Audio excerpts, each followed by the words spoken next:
রাস্তার ধারে থাকা সরকারি গাছ কেটে চুরির অভিযোগ উঠল কিন্নাহারে।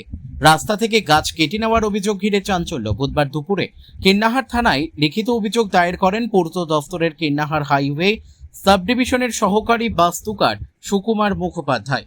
পূর্ত দপ্তর সূত্রে জানা গেছে, এদিন সকালে নানুর কিন্নাহার রাস্তা পরিদর্শনের সময় রামকৃষ্ণপুর বাসস্ট্যান্ড সংলগ্ন এলাকায় কয়েকটি গাছ কেটে ফেলার বিষয়টি নজরে আসে সংশ্লিষ্ট দপ্তরের এক জুনিয়র ইঞ্জিনিয়ারের। বিষয়টি ঊর্ধ্বতন কর্তৃপক্ষকে জানানো হলে তৎক্ষণাৎ পুলিশকে খবর দেওয়া হয়। পরে খবর পেয়ে কিন্নাহার থানার পুলিশ ঘটনাস্থলে পৌঁছে তদন্ত শুরু করে এবং সেখান থেকে কয়েকটি কাটা গাছের গুঁড়ি উদ্ধার করে নিয়ে আসা হয় থানায়। প্রাথমিকভাবে এটি গাছ চুরির উদ্দেশ্যে সংঘটিত ঘটনা বলে মনে করা হচ্ছে। পুলিশ জানায় ঘটনার তদন্ত শুরু হয়েছে। কারা এই ঘটনার সঙ্গে জড়িত তা খতিয়ে দেখা হচ্ছে। দুষ্কৃতীদের চিহ্নিত করে তাদের বিরুদ্ধে আইনানুগ ব্যবস্থা গ্রহণ করা হবে। কিন্নাহার থেকে শুভদীপ গুইয়ের রিপোর্ট, বিগ নিউজ বাংলা।